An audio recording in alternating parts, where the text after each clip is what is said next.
Okay, today we are going to talk about one of the strangely least implemented advantages that you have in your hands, and that is the use of buyer agency. Here is forms we deal with.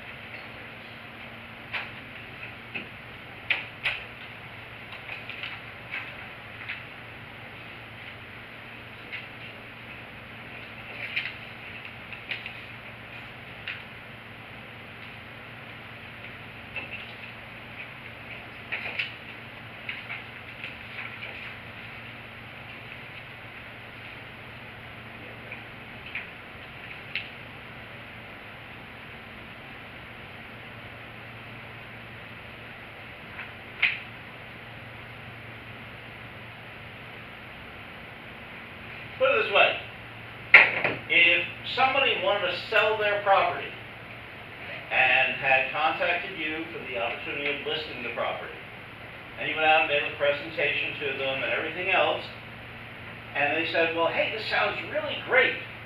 You've got some terrific services, great track record. I would be delighted to list my property with you. But I'll tell you what, why don't you put up your sign, put the stuff in the MLS, make up marketing materials and things like that, and if the property sells, I'll pay you a commission. Oh, but I'm not signing any agreements. Would you be interested in doing that? Of course not. Not to say I don't trust them or anything, but what guarantee do I have that you're going to pay me? Yet, here's the thing. People do it all the time on the buyer side.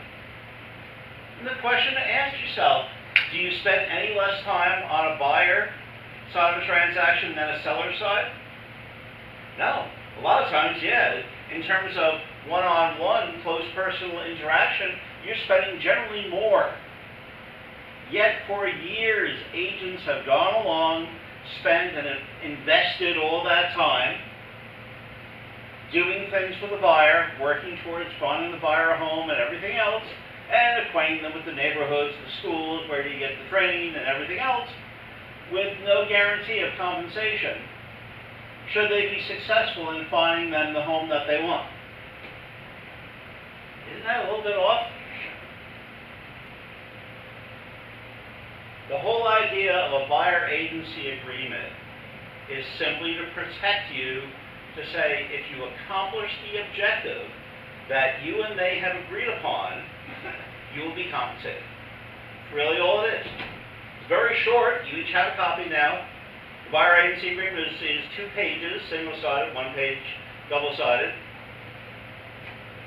Not filled with gobs and gobs of legalese. It simply is establishing a fiduciary relationship between you and the buyer. And under a fiduciary relationship, it's defined by law the duties you have in satisfying their needs. Okay, the duties you have in accomplishing what they came to you for in the first place. A little bit of history. Okay, until the 1990s, buyers always thought that if they worked with an agent and they spent their time and their effort with that agent and disclosed stuff about their finances and their family and their needs and desires, they always thought that person was working for them, was representing them. It was a natural thing, meaning if they work for them, that means they're going to look out for their best interests. What nobody seemed to realize is that at that time, all agents worked for the seller. Okay, the fiduciary duty followed with the commission. Since the seller was paying the commission to their listing agent, that person was the listing agent was an agent of the seller. And since the person working with the buyer was compensated out of the money that was paid by the seller to the listing agent, they became a sub-agent of the seller. nobody legally was representing the buyer. I know when I bought my house, that's how, where I currently live, that's how I felt. I thought the person that I was working with was representing me. They weren't. They had no fiduciary duty to me whatsoever. And as a matter of fact, if I disclosed something to them about, regarding income and ability to purchase and things like that, they had a legal obligation to convey that information back to the seller. Ooh, that's not nice, is it? But that's the law. That is the way things were set up. And quite frankly, what I've taken to doing ever since when speaking with buyers is, oh, by the way, do you want someone who's just going to drive you around, get you into houses, but have no loyalty to you, no obligation to disclose deeper information to you, and by the way, would have a legal obligation to convey anything you disclose to them back to the seller? Would you rather have that, or you want to have somebody who's representing you? And if they think of it that way, yeah, they want a buyer's agent. The whole thing with buyer agency, it cleared this up for the first time. And it really started rippling across the country around the mid-1990s. It came across very quickly. It's not one of these things that took 20 years to evolve. Once it started, it caught on. And the whole idea is it levels the playing field. It makes it clear, hey, who's working to whom? Now, part of the problem is that we, real estate agents, developed an attitude that, of course, this was indeed restricting the buyer. Put them under our control and it restricted what they did. And that came across in how we explain things to the buyer. So now, of course, if somebody sits down with you and says, look, I'd like you to sign this, this creates a fiduciary relationship, and make sure you cannot go out and look at any house with anybody else without me. Ooh, we're downselling our own agreement. We have to convey the benefits of that agreement. Because this is the kind of representation they wanted in the first place. If you explain the agreement itself, you're going to go a long way, a much longer way, towards making the process easier. Okay? When you explain it properly to them, they will understand it. It'll be easier for them.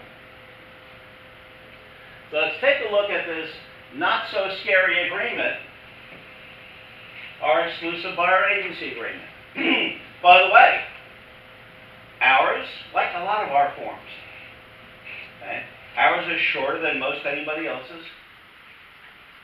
And believe it or not, legally it's more binding than anyone else's. Okay, that's one of the things we use, so just as a reminder to those of you who are new, we use our forms, our KW Princeton forms, for everything other than the contract of sale. Okay, since that is something that has to be dealt with by both sides, we figure we'll cut down conflict between us and other offices by just using the same agreement they're using. But since this is simply between you and your client, it's perfectly appropriate to use our own form. So we started off first by identifying the parties. And we just say it's an agreement between the buyer. We name the buyer, name anyone who is part of the buyer group, if you will. So if it's just one individual, you only list one individual. If it is a couple or pairing of people, if they are both legally going to be buyers, they should all be cited here. Them and Keller Williams, namely us. Through its associate. Now remember, one of the things we do, and we are the only company that does, is that we make our agents named parties to these agreements, just as with the listing agreement. The listing agreement says, yes, it's between the seller and Keller Williams through its agent, whoever, your name would go in there.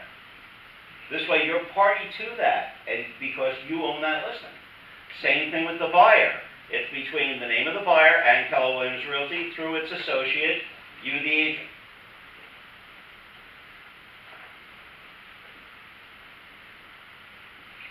Term of the agreement.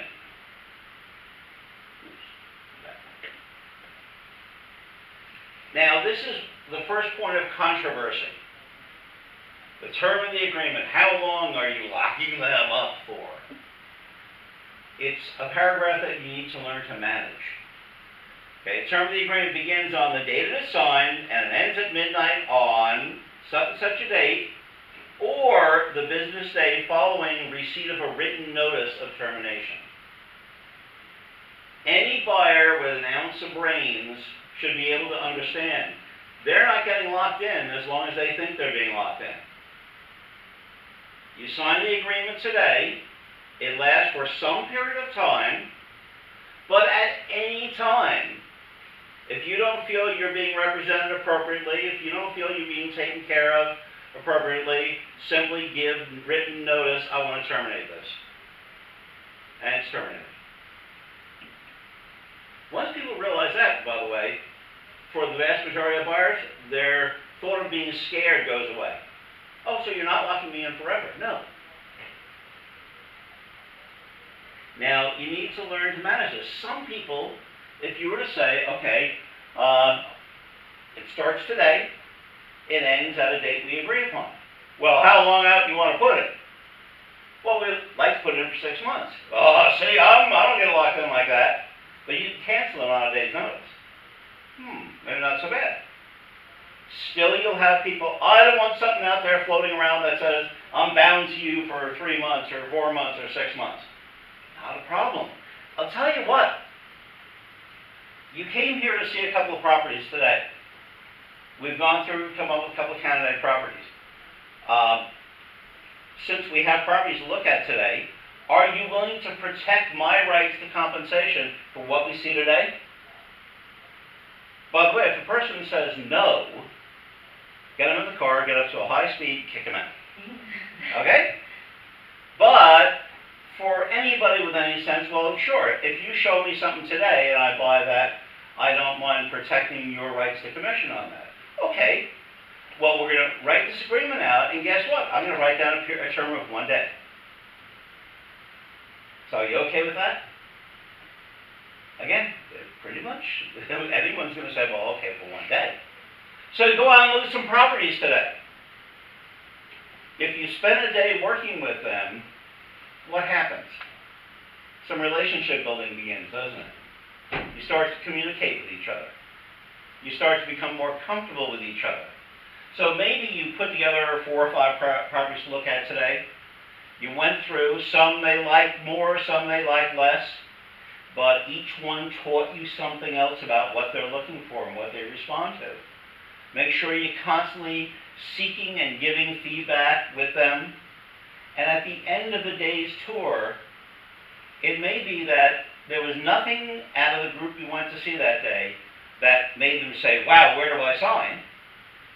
But you sit down and review progress with them, review what they went over, critique everything they went over, and say, okay, I'm getting a clearer picture now. You know, one of the things that hadn't come up when I asked you to fill out, you know, a list of things you were looking for in a home, you never mentioned a fenced yard. But I noticed with the homes we went to that had a fenced yard, you responded very positively to those. And when I asked, you said, you know, you've got 4 Dobermans, and your neighbors don't tend to like them being loose. So you need a home with a fenced yard. So that disqualified a couple of the homes we saw right from the start. So I can add those criteria and maybe come up with a few more houses that might meet your needs. Would you be interested in that? Want to get back together tomorrow or next weekend or whatever it is to take a look at those? If they're an earnest buyer, they're going to say, well, of course. All right, I will pull up. In fact, I quickly checked on the computer. I found there's another half dozen places that when I take all the additional criteria you have that now emerge. So would you be interested in seeing those tomorrow? Yeah, he likes it. Fine, I'll set up the appointment. Oh, by the way, got to adjust our agreement. So I'll just move it from today till tomorrow. You okay with that? Of course they are. Once you've gone through this exercise a couple of times, then when you say, do I need to keep changing this every time I get together, or can we just add a month to it? and you're on your way to relationship building with them. So you have to have them re-sign it every time, right? No, initial. Oh, just an, Not yeah. re-sign, initial change.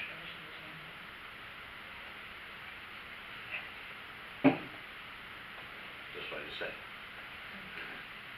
Okay, now so that, and of course I'm lazy when I design forms. If I can use one form for multiple things, I'm always going to want to do that. So we say, we're using this agreement. Buyer is the same thing as tenant. Seller is the same thing as landlord. Purchase is the same thing as lease, exchange, or option. So this way, one form works for any type of relationship on the acquisition side. Broker will use best efforts to locate a property that meets the buyer's requirements and will assist them in bringing about a purchase. Okay, that's what we all thought you were here for too. Makes sense. Now, at this point, this gives you the opportunity to explain what you will do for them. Okay, of course we're going to look through all the stuff on the MLS, all the stuff that may be office exclusives or anything else like that. But by the way, since you're allowing me to represent you as a fiduciary, this protects me where I can go out and contact for sale by owners and other properties like that as possible candidates. And I know I'm protected, my compensation is protected in all those cases. So this is where you get a chance to start showing them you will be providing far better representation because they have opted to bring you on as a buyer's agent. Now, just to make sure everyone understands what you can and can't do.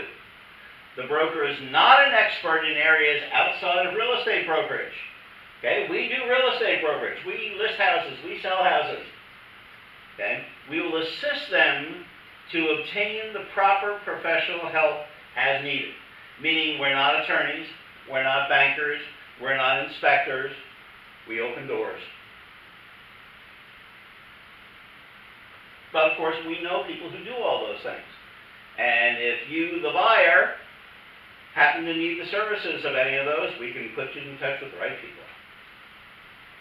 Now, the buyer grants, this is the conveyance of the agreement and the responsibilities. The buyer employs and grants the broker the exclusive right during the term of the agreement, even if it's just 1 day, to act as the buyer's agent in locating a property for their purchase and agrees to a few points. A, to provide all applicable information regarding their requirements and their financial qualifications to broker, and agrees that if a broker locates a property that meets those requirements, they will attempt to negotiate a purchase of that property. I need to clear this up. Obviously, for me to be able to do my job, I need to know what you're looking for. So, don't give me incomplete information. Have me showing you properties and then complain you didn't show me anything that met your needs. You didn't tell me what your needs were. You didn't tell me what your abilities were. And yes, I do need to know how much money you've got, because that is part of me being able to match it up to your particular needs and abilities.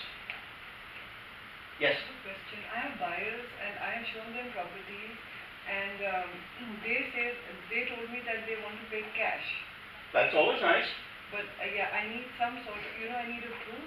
What do I do? How do I ask them? Okay, what you do with that, see, this is also part of the reason that we say we'll get into it as we get into working with buyers more.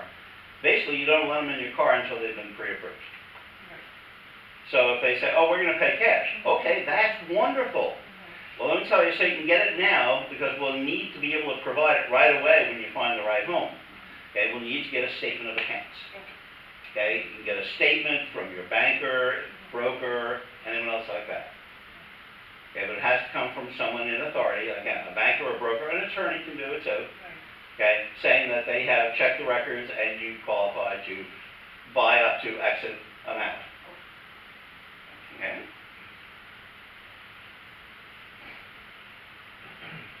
And of course, we want them to agree that if we find this, then they're going to pursue it.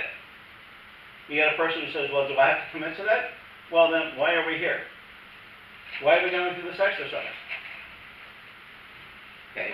Number one, that's number two, to be accompanied by the broker on their first visit to any property especially with new construction.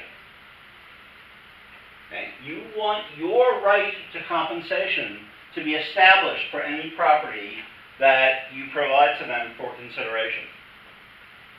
Okay? If you are the first one who brought them to a property, under the rules of procuring cause, you've got protection.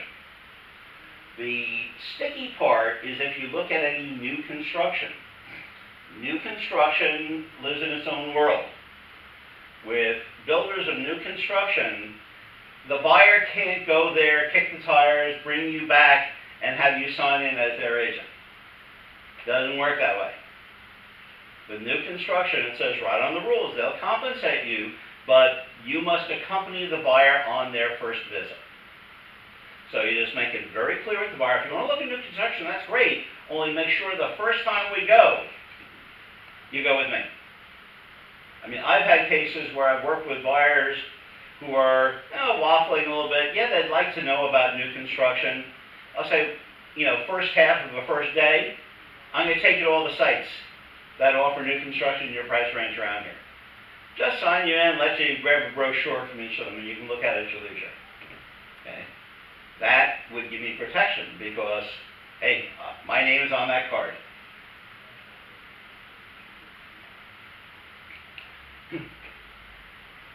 And by the way, one of the things that was quite a dramatic thing yesterday in the meeting, for those of you who were here, one point that Ellie brought up about the communities that Lennar is building, and they're building more and more of them, when she said that when it comes to registration, you can do phone registration.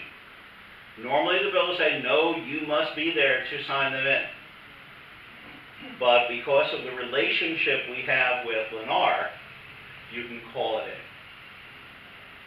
Okay, that's the way she has set the relationship up with them. So it's a little added perk. But it's always best to take them.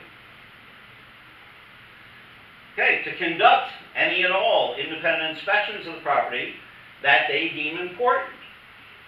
Now, this again is another level of protection. What they're saying is, you don't want someone who says, look, this is what I'm looking for, just go out and find me one. Well, you need to see it. And it's very rare that a person wants to buy a house sight unseen. But make sure you want them to be committed. They have to have come and looked at it. So they can't turn around afterwards and say, oh, this is a dog, I don't want this. Okay, so they have to do it. And when the time comes to purchase the property, under the contract, the purchase contract, they're going to perform any relevance inspections.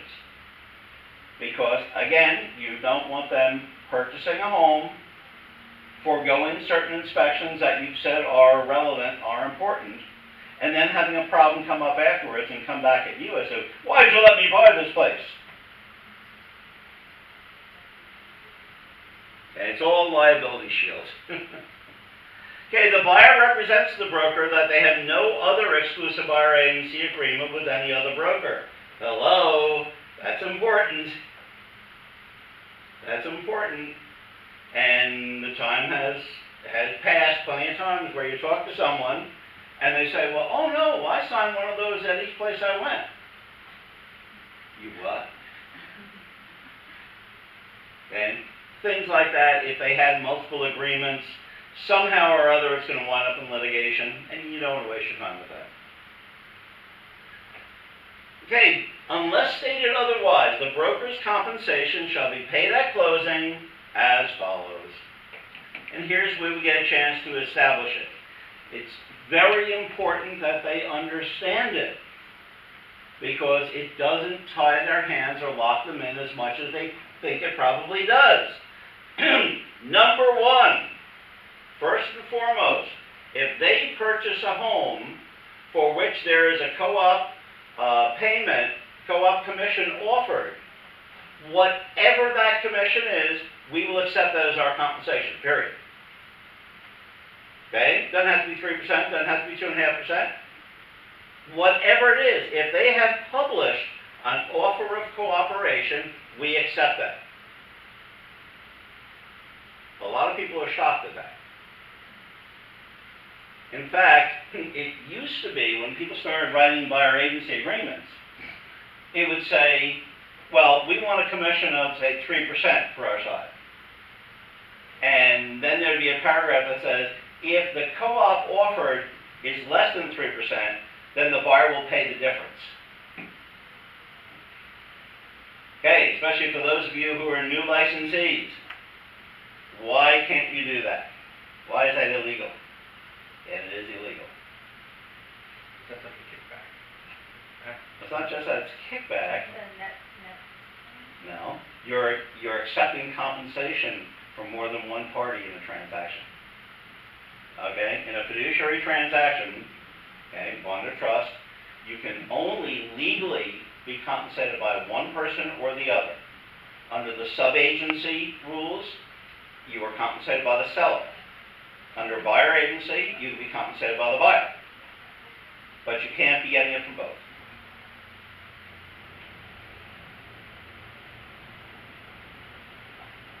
So, quite frankly, when you get to 5A, and they see that you'll accept whatever's being offered, they breathe a lot easier. If and only if there's no compensation offered from the seller to their seller's broker, then the buyer shall pay broker a commission of, and just fill that in. And we say, minimum 2%.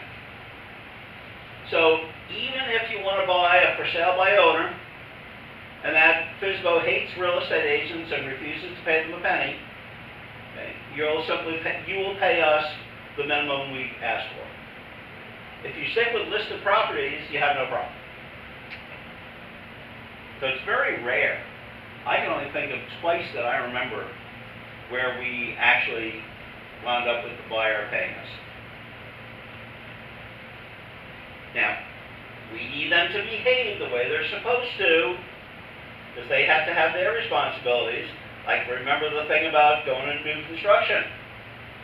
In the event the buyer's actions preclude the broker's entitlement to compensation, or if completion of a transaction is prevented by the buyer defaulting, then the compensation due under paragraph B, that minimum amount, is immediately due and payable. Let's explain that. You've agreed you're going to let me take you to any new construction. Now, what happens if you went to a new construction site without me, signed in, and then when I try to establish the relationship, the builder said, no, sorry, can't help you, the person didn't sign in with you. And then you go ahead and you buy from them. Well, we want to be compensated for that. Pretty much that's the only time you can see it happen. Okay? So maybe with a FSBO, but FSBOs generally are not sophisticated enough to have different circumstances for payment. They're either offering co-op or they're not. But builders can be tricky. And also default, which we have that right now on the listing side. Okay, meaning if you have earned a listing commission because you did everything you were supposed to with the listing, somebody came in and went into an agreement to buy it, and along the way, the processing from the time you went to contract to the time you went to closing, the buyer, in this case, or the seller, somebody defaulted, and the transaction could not go to completion, not because of being turned down for a mortgage or inspection issues or anything else like that. Those are all identified things in the contract. But say that, the person all of a sudden disappeared out to the Caribbean or something and left all their debts and obligations behind them. You need to be protected in the case of a willful default.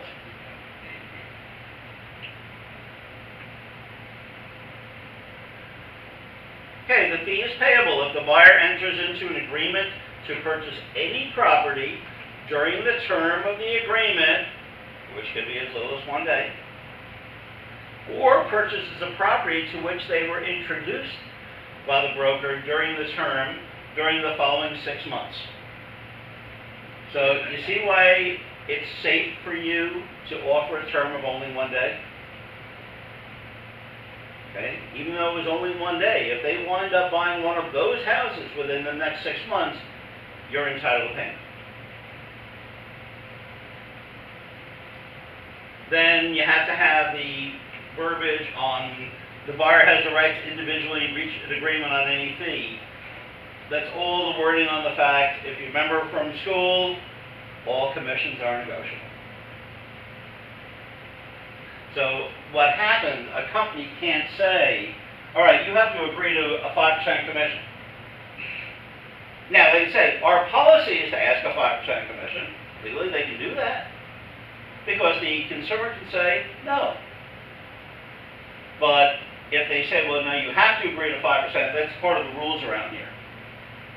And the person agrees to 5%, that gets thrown right out. Okay, because it was never negotiated. There has to be, the consumer has to have the right to negotiate any fee or commission that's being paid. Okay, then we happen to have the affirmation that they required all the agency disclosure materials. Okay, the CIS, in other words. We put that in, okay, we put the CIS acknowledgement in our listing agreement. We put it in our buyer agency agreement. We put it in the contract of sale. Even the state got on the bandwagon and copied that from us by putting it in the contract of sale. You see, what happens, there has to be, a CIS must be given to every consumer before you get into any details with it, anything that leads to motivation or ability. How do you prove you did that? That's why you have a signature page.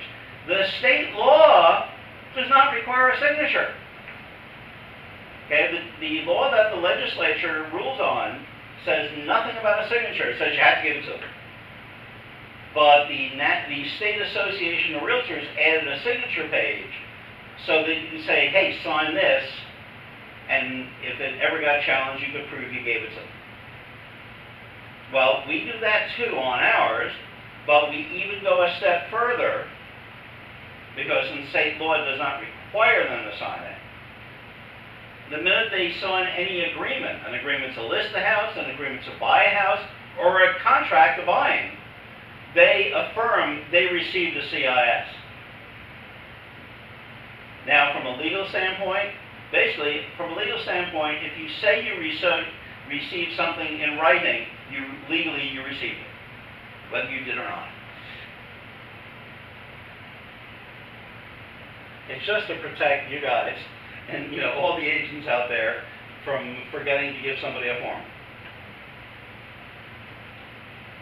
Okay, the broker and the broker's representatives intend at this time to work with the buyer as a buyer's agent and disclose dual agent or designated agent if the opportunity arises.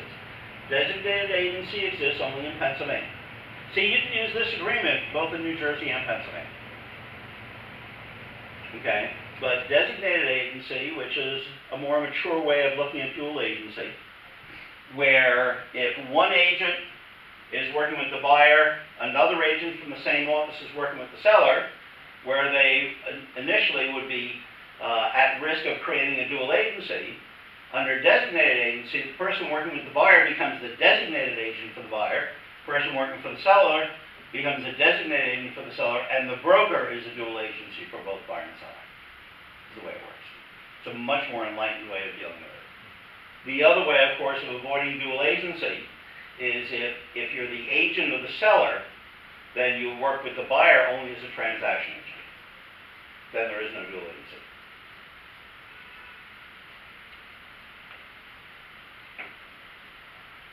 In the event the broker shows a client any property listed with the broker, where the broker already represents the seller, client agrees to allow dual agency. Okay, the issue of informed consent says you have to do that. So now, over the next several slides, you got to explain what dual agency is. Talk about confirmation, confidential information conveyed under agency, and the broker cannot disclose information about prior offers and counter offers.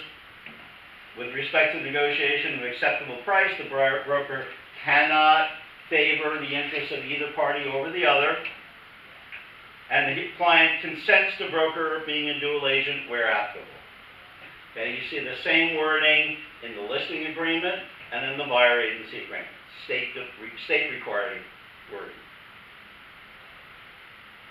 Now, realizing, under a system of laws whereby the actions of the broker become the actions of the agent, and the actions of each agent become the actions of the broker, you gotta protect yourself where if I'm working with you as your buyer's agent, and somebody else working with her as buyer's agent, and we're in the same company, there's agency responsibilities that flow up the line like that. It has to be understood that the agency relationships are only like this and like that, and neither one precludes the other. Okay, so the fact that we may have it, I've shown you something, and I have an obligation to you under an agency agreement, I have an obligation to this consumer under that agreement, and they don't conflict with each other. Any number of people might want to look to save property. This is the entire agreement. Now, this is an important thing, and by the way, it is the most protective to you. It's in, again, the listing agreement and the buyer agency agreement. This document contains the entire agreement between the parties, and any prior oral or written agreements are superseded. Client agrees no amendments or changes to this agreement will be effective unless they're in writing and signed by both parties. The client represents that there's no buyer agency agreement in effect between them and any other broker. You want to make sure they're not going around signing buyer agency agreements all over town. This is a legally binding agreement. If you need help understanding it, you're advised to consult an attorney. That is the strongest protective sentence in the entire agreement, as in the listing agreement as well. And the reason I have it there is very plain and simple. Okay? You see, here's what happens. You sign a buyer agency agreement. I go out and I start working with you. You go look at new construction. And builder says, would I say, look, I'm their agent. No, you're not. You weren't here to sign them in. Okay? And I say, hey, I was deprived of my ability to collect a commission by your actions. I want to collect that commission from you in accordance with such and such paragraph. And you decide, I'm fighting that. You go into court, and everyone states their case, and I say, look, they have an agreement right here, it's in writing, it's signed. And you turn around to the judge and you say, I didn't understand all that. What's the judge's ruling? In favor of which side? No, in favor of the consumer. Okay? Judge would rule, if there was a case like that, where the consumer says, I had no idea what I was signing. In New Jersey, not as much in Pennsylvania, in New Jersey, if there is a legal action between a educated party and a consumer, meaning if you were somebody who had an occupation that required specialized training and licensure, that puts you at a higher level in your position than a person who just walks in and says, I'll sign to be a checker at your supermarket. Okay, the checker at the supermarket is not held to have any higher knowledge. The person who requires special education and a license is held under law as having higher knowledge. So if the person with higher knowledge stands before the judge, but the consumer says, I didn't know what it said, the judge will rule in favor of the consumer. So, you have the paragraph in there. If there's anything in here you don't understand, we're advising you to seek legal counsel.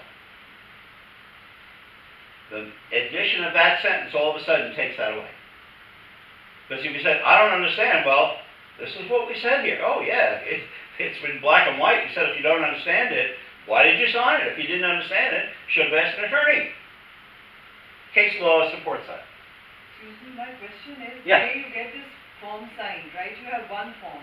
So you're supposed to keep one with you and give them a copy Oh, yeah. to your consumer. Yeah. You can give it to them the next day or whenever you meet them next. Or does it No. have to be on the same day?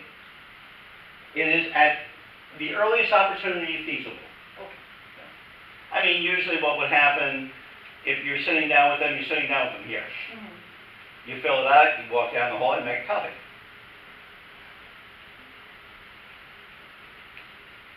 If you do it online, okay, because all these forms can be done online. If you're doing it online, the copy is automatic, it's already there.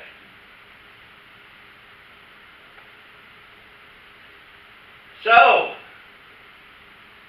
action plan on that. Know these provisions. It's short. It's short and sweet. It's been designed to be one of the fastest forms you can go through a consumer with. Discuss buyer agency with every buyer candidate you've got.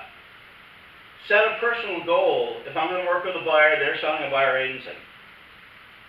Trust me, if you do that, at the end of the year, at the end of multiple years, you're going to have a lot more money in your pocket. And you start with the non-intimidating time period, and then you can adjust it as you and they start to trust each other more. Okay? This is one of the greatest hurdles for new agents to get over, is bringing up the buyer representation part of the equation. Ooh, what if they say no? Here's a magazine, go find a house. And by the way, the number of people you'll refuse to work with, okay, will not turn out to be enough to make any impact on your career. And many people, if you say, oh, I'm sorry, I can't show you that. Really? You can't show me that house that I found on Simon? No. Most people say, okay, can we just make it for today? That's fine. Now, the other thing I've given you each a copy on, and it's a topic that has only come into existence since 2010. But you will encounter it, and that's the buyer rebates. Okay, prior to 2010, we had life very easy here in New Jersey. When you had a buyer who said, hey, I understand sometimes agents kick back, give back a little bit of their commission to the buyer. Can you do that? And, of course, you never want to. And prior to January 17th of 2010, you were protected by saying, sorry, that's illegal. Because it was. But then the state legislature finally bowed to the push of a lot of people and said, we're going to make it allowable. But what they did is they said, we will allow rebates, but there are a bunch of criteria that must be established before a